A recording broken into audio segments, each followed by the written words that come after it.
Hello guys, I am Vitold, and some time ago I saw a frightening comment of one of you guys, and I felt the need to respond and to investigate the whole matter. And what I found out was that there's a lot of confusion between the riders and, surprise, BMW dealers on what the differences between the first generation of BMW S1000XR and the second generation are. The comment was about a dealer showing one of you guys in 2021, was it you, Jared? Never mind. A BMW dealer was showing a customer an S1000XR that apparently was the first generation, while the customer and the author was bloody sure that it was a brand new and actual S1000XR. So my face actually became red, I got pissed off and responded that I believe that it was an older bike, which it likely was. And look, I do not accept the lack of knowledge, like absolutely basic knowledge of the dealers and salespeople. And I assume that the guy was confused, and I just don't assume that they were trying to cheat this hero of our story here. With S1000XR, you've got to know which one is which one and what the differences are, especially if you're looking for a used motorcycle, or otherwise you may make the biggest mistake of your life and one of the biggest regrets if you go with the wrong one. And I'm not even kidding here. If you choose the wrong one, you will really hate it. So the bottom line is that this topic needs attention, investigation, and proper explanation, and that's what I'm doing in this video, is that's clearly required on a large scale. I've been going through all the differences between BMW GS regular version, the big one, the 1250 and Adventure, same with F850 GS and Adventure, and also with Ducati Diavel and X Diavel. None of that matters as much as it does here with S1000XR, and I'll tell you why. Yeah, it is clearly time for S1000XR, as this whole family of motorcycles of BMW can be freaking cool and exciting.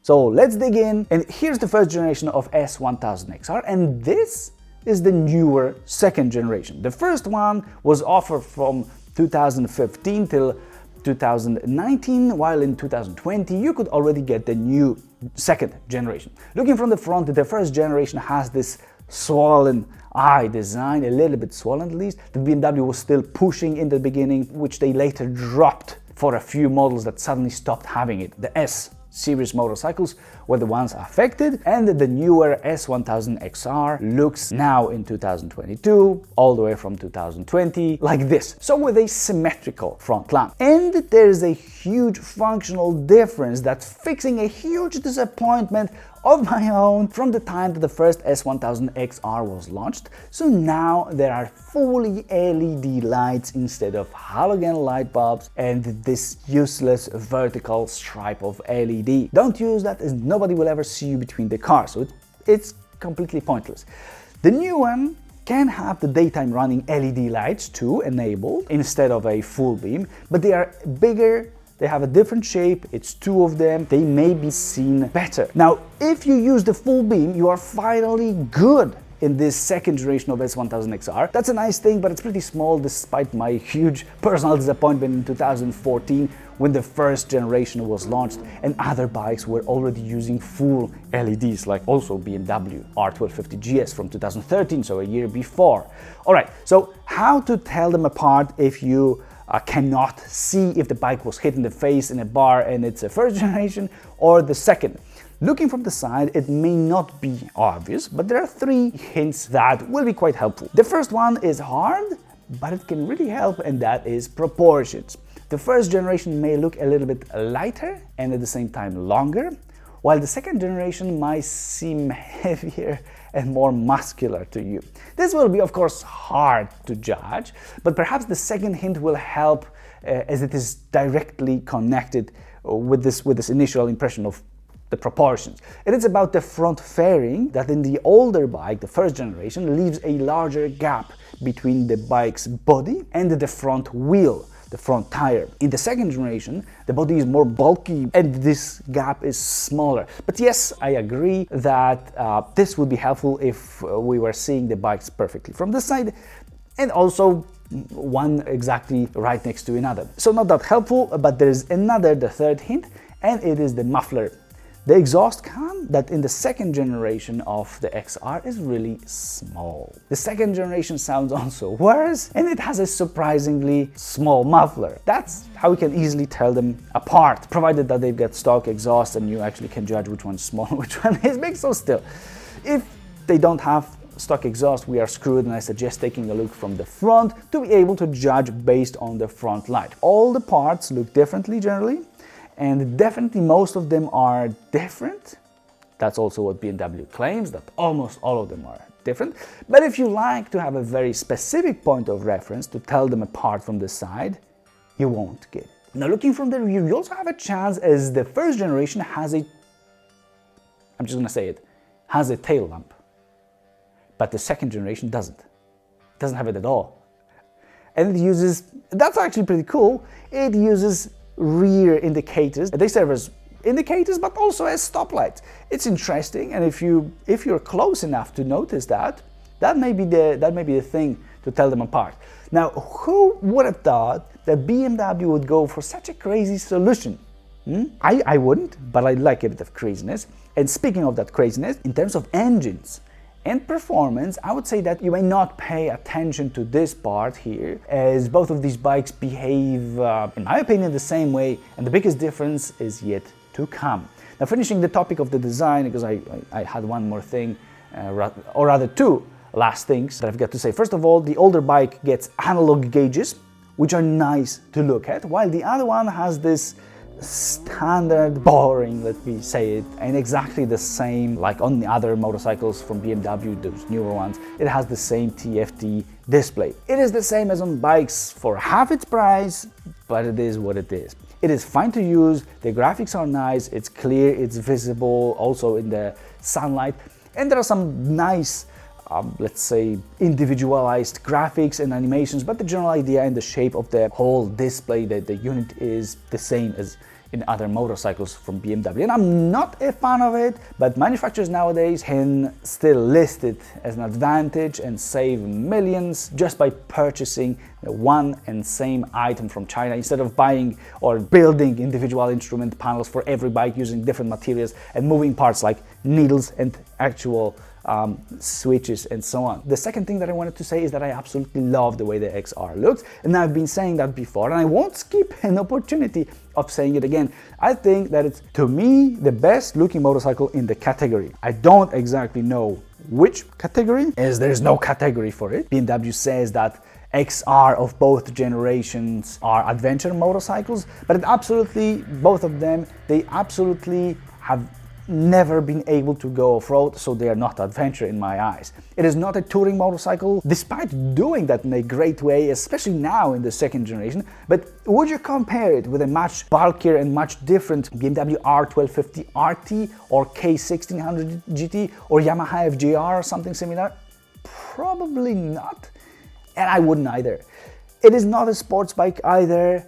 However, the first generation felt just like a sports bike, just with a more comfortable seat and a whole position. Everything about it was saying that it was a sports bloody bike, and some of those features I liked, and I still do like in the second generation, and those can be amazing performance. It is simply outstanding and mind-blowing at higher RPM and all the capabilities connected to it. And you may kick anyone's ass on the road with either of S1000XR's generations, but you may not be able to, as both of them actually feel quite heavy, especially at low speeds. They are in fact pretty light, as the first generation weighs 228 kilograms with fuel, and the second generation, so the newer one, weighs 226 kilograms with fuel, so there's just 2 kilograms of difference. Still, the way the bikes are balanced, the center of gravity,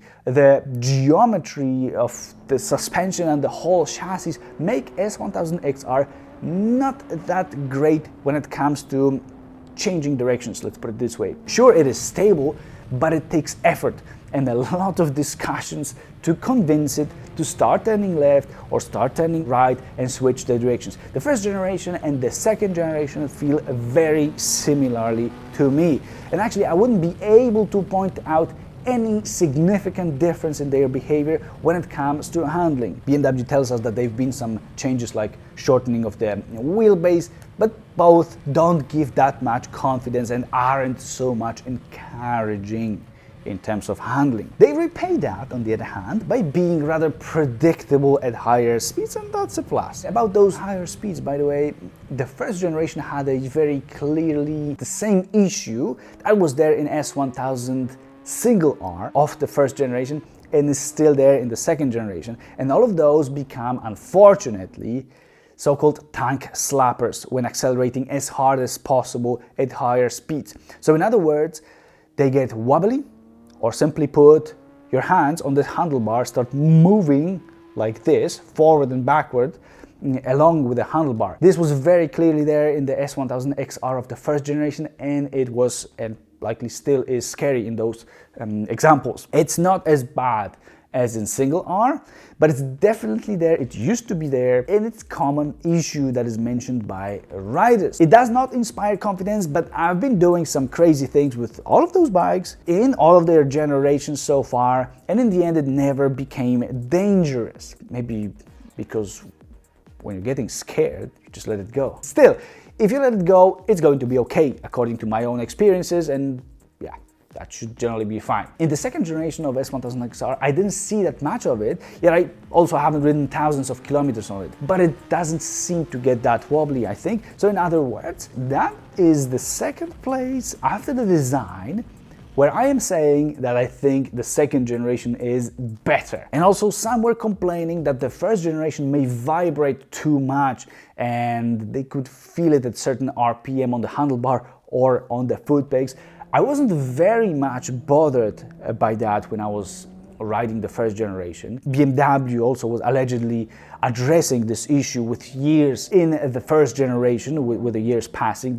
I think in 2016 they have already, or 2017, addressed it. They made some modifications, but I haven't ridden it after that mod, so I cannot tell you. But I do believe that it's improved in the second generation, as I didn't catch any of that when riding it. The handlebar is also now around 2-3 centimeters narrower, but somehow, well, I didn't feel that, and was not bothering me, and then I only learned that it had more narrow handlebar after riding the new one. Another difference is that the payload has been up by 18 kilograms from 206 kilograms in the first generation to 224 kilograms in the second.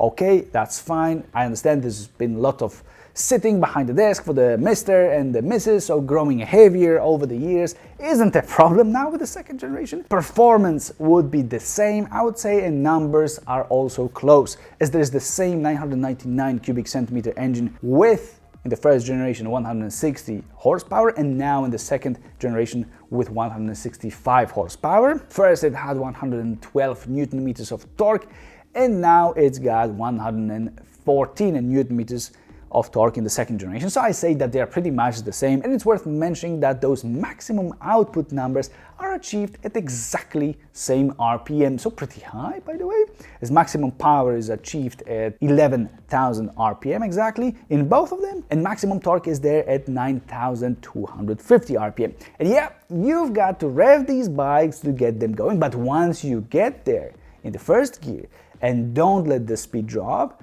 those are both bloody monsters, and they are super crazy exciting. But yeah, to the point, there's no difference here in real life riding. Exhaust sound is better in the first generation, and that's something worth mentioning. That's also not BMW's fault, but the emission standards that cut balls of all the motorcycles that are about to fulfill those requirements, and still we might not even want to care about that if you replace a muffler.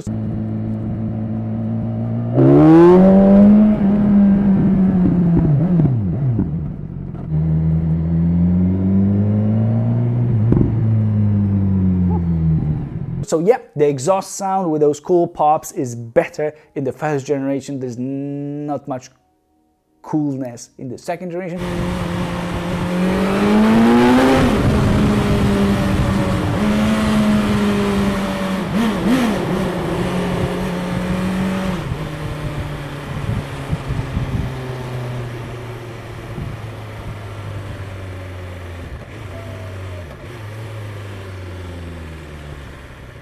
And that and perhaps analog gauges would be the only places that the first generation is better to me. Except for design, I'm not judging that at the moment. Where you may make a terrible mistake and curse yourself because of choosing the first generation is comfort. If you like comfort, that may be a deal breaker. And this is the main difference between the two. I didn't believe that when BMW announced it, but it turns out to be very true. The first generation was supposed to feel like a sports bike, and comfort-wise, it did feel like a sports bike. Go ahead and ride over the first pothole, your spine is broken. Do the same thing in the second generation, you will be shocked. You will look for another pothole likely, just to confirm that you are still fine, healthy and in one piece. So you will find the next one, you will ride over it and look for the next one, as that one felt like it wasn't even there, especially in comparison with the first generation. What I'm saying here is that the older bike was stiff as an 18-year-old boy when seeing, alright, whatever, it was stiff. And the new one is being much more comfortable and rather like a firm pillow rather than a wooden board. I think that's a good comparison. This is pretty much the size, the scale of that difference. And I apologize to BMW for not believing in their ears, but they did listen to riders and made S1000XR so much nicer in terms of comfort while maintaining its incredible performance, its style and sporty character of riding. Because yes, being more comfortable, it magically doesn't mean, or didn't mean, that the second generation feels more sloppy when cornering. Not at all. And that is great. The XR is not as soft as R1250 GS, for example, but it's not very much less comfortable at the moment. The front wheel travel is the same in both motorcycles at 15 centimeters, but the rear of the first generation has 14 centimeters, while the second generation has 1 centimeter more at 15 centimeters of wheel travel in total. That can be helpful, but it's likely not the only thing that's responsible for this improved comfort. Now some quick facts that may be important to you. The fuel tanks have the same capacity at 20 liters. Both bikes are propelled by a chain, which is a pity, but it's a reality with this one. And both have their standard seats at 84 centimeters. In terms of the seats, both were fine for me and I wouldn't complain also if they were just a little bit softer, because that's how I like them, you know, big and soft. But there's a lot of complaining about the new XR seat among you guys actually commenting. I've been seeing those comments. Seat is quite, let's put it this way, it's quite aggressively shaped. The intention was so that our butts don't slide backward and forward when accelerating and then slowing down, braking. But this clearly doesn't suit many of you. And I was fine, but perhaps this could be a win for the previous generation. Let's put it this way. Still, you can exchange or modify your seat, so whatever you like, basically. Tire sizes are the same, by the way. In terms of equipment, both have traction control, both have ABS, both have adjustable windscreens, and both can have optional extras like quick shifter, like cruise control, like tire pressure monitoring system, heated grips, or let's say mounts for side panniers and a top case. One relatively small difference is that the first generation could have cornering ABS, called by BMW ABS Pro, as an option, while the new one has the standard, which I believe is worth paying more for the whole bike by default for everybody. The same applies to ESA, so electronic suspension. The first generation could have it as an extra feature. Now you've got its, let's call it the first stage as standard, and you can pay more for some additional features of it. And now what the second generation can have that the first generation could not have, because that's cool. And check this out. The first thing should be the cornering front light. As I mentioned, the LED full lights before. Now you can get the light that directs the light into the corners so that you can see better when riding after dark, and the first generation could not have that at all. Another thing is a system called Hill Start Assist, or whatever certain manufacturers call it. This system keeps the rear brake engaged for a moment, even after you release it yourself, so that you can get off uphill without rolling backwards or forward if you're setting off downhill. It's similar to what you may find in modern cars, but I believe that it works actually on a completely flat surface as well, while in cars it won't unless there's an auto hold function. It has to detect the slope, the angle, in a car with or without automatic transmission nowadays. Anyway, because there's one more thing that came into my mind, and it's actually the coolest one to me that the first generation cannot have, but you can have it in the second generation if you pay, and it's keyless access, so an ability of switching the bike on and off without inserting and turning the key in an ignition. You can have it in whichever pocket you want, in your backpack, hanging on your neck on a leash or whatever else. As long as you have it next to you, you can start the bike's engine or switch the bike's engine off just by pressing a button that's there. However, it's a paid option, but it can be there. Also, to the new one, you can connect your phone via Bluetooth and do God knows what with it. Yeah, basically you can see what's going on with your phone on your screen, bike screen, without taking your phone and just taking a look at its screen. So that can be cool, I think. Yeah, so to sum up, before I send you to my new Instagram page, where I'm sharing some of the funniest, the most exciting, and the most crazy and slightly more easygoing stuff. The new generation is more comfortable, it has more possibilities of optional equipment that are actually fun and useful. It looks differently, it didn't get hit in the eye as that's the biggest visual change. At the same time, it stayed just as crazily quick, or maybe that 1% quicker, but at this level, you focus on staying attached to the bike instead of analyzing if it's 0.000 seconds quicker or faster. It also serves basically the same purpose, but being much more comfortable, it is more enjoyable to ride everywhere except perhaps on a racetrack. But on longer rides, you will likely appreciate more comfort. And on shorter rides around the city or any kind of areas, you may skip that thigh massage after a ride now. And I definitely vote for the second generation, but if you are coming off of a sports bike, do not cross the first generation out, as if you are looking for a sports bike that is capable of carrying a passenger and a full set of luggage, which it is, while giving you an upright position.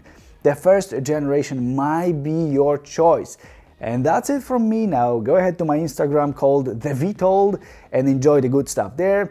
So see you here, there, or everywhere. Bye.